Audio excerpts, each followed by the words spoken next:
নমস্কার। আমার সকল শ্রোতা ও দর্শক বন্ধুদের স্বাগত। শ্রী শ্রী মায়ের কথা। শ্রী শ্রী মায়ের কথা শুনব সরোজবালা দেবীর স্মৃতিচারণায়।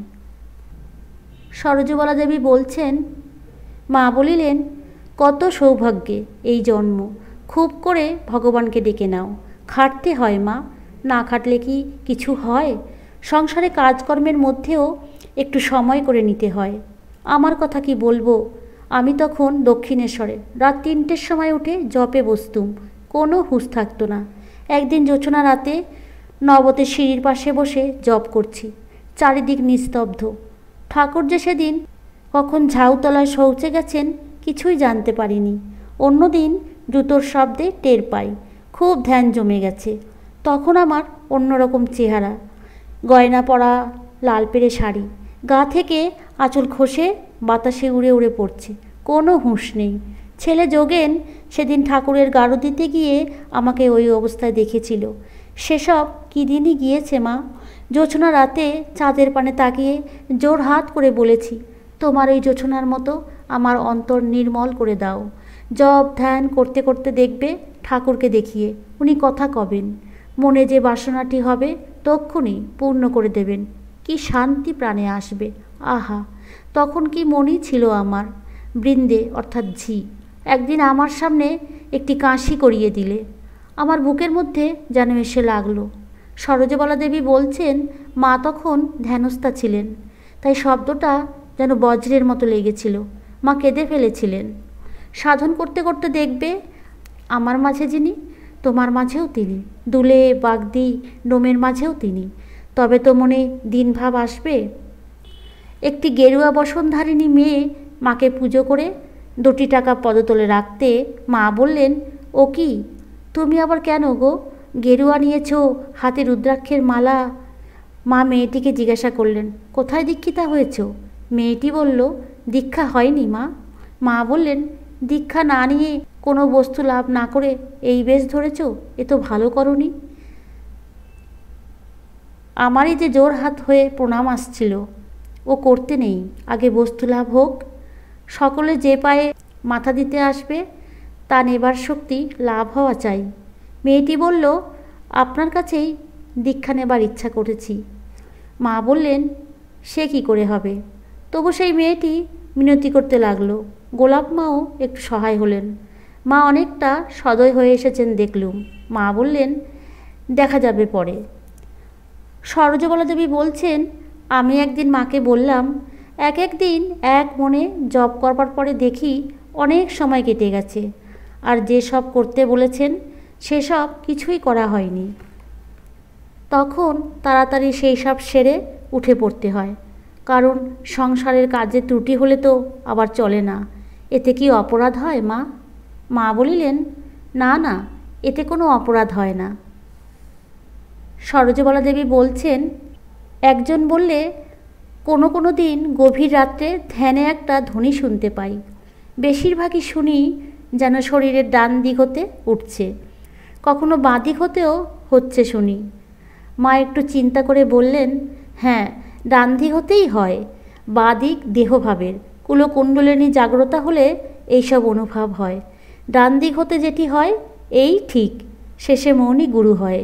মন স্থির করে 2 মিনিট ডাকতে পারাও ভালো। একটি সম্ভ্রান্ত কুল মহিলা কর্মবিপাকে দুষ্প্রবৃত্তি পরায়ণা হয়ে পড়েন, তবে তার পূর্বজন্মের স্বীকৃতিও ছিল।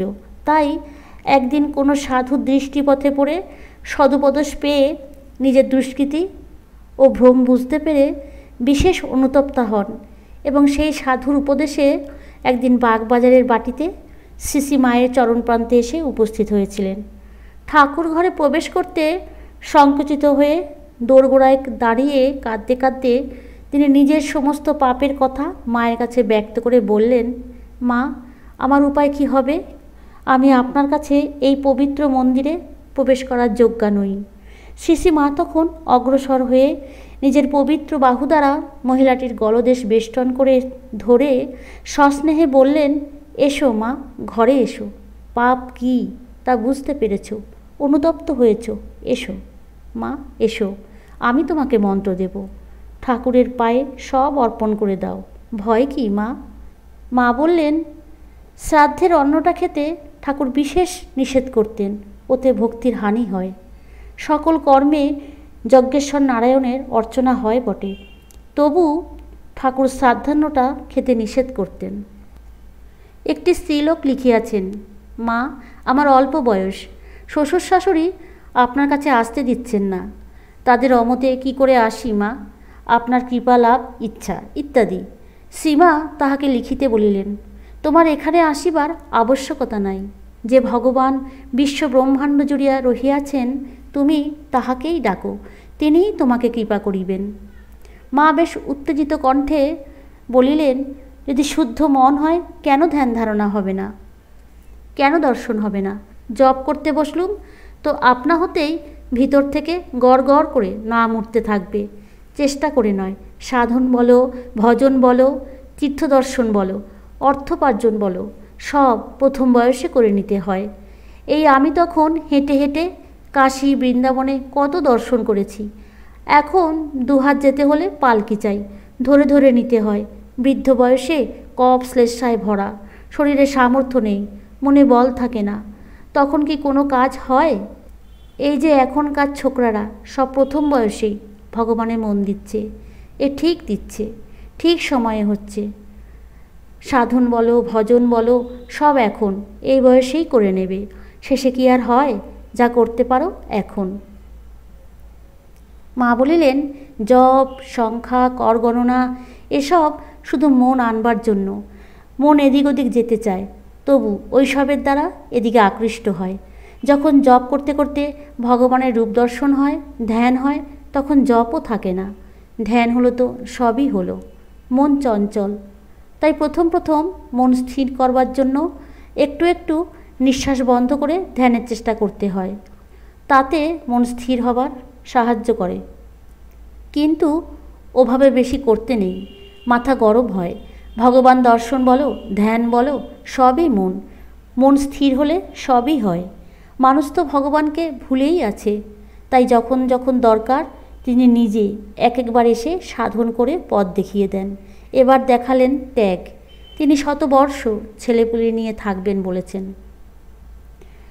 জয়রামবাটিতে জনৈক ভক্ত জপ সম্বন্ধে মাকে জিজ্ঞাসা করিয়াছিল, মা, যখন রাস্তায়, রেলে, স্টিমারে থাকিতে হয় তখন কিভাবে জপ করিব? তাহাতে মা বলিয়াছিলেন, তখন মনে মনে করিবে। আরও বলিয়াছিলেন, বাবা, ক্রমে হাত মুখ সব বন্ধ হয়ে যাবে, কেবল মন চলবে, মনই শেষে গুরু হবে। কোয়ালপাড়ায় রথের দিন জনৈক গুরুভ্রাতা মাকে বলিয়াছিলেন, মা, মন বড়ই চঞ্চল, কিছুতেই ঠিক হয় না। তদুত্তরে মা বলিয়াছিলেন, যেমন ঝড়ে মেঘ উড়িয়ে নেয় তেমনি তার নামে বিষয় মেঘ কেটে যাবে, মনই শেষে গুরু হবে। শ্রী মায়ের কথা আলোচনা আজ এখানেই শেষ করলাম। দেখা হবে আবার পরের ভিডিওতে। ভালো থাকবেন, সুস্থ থাকবেন।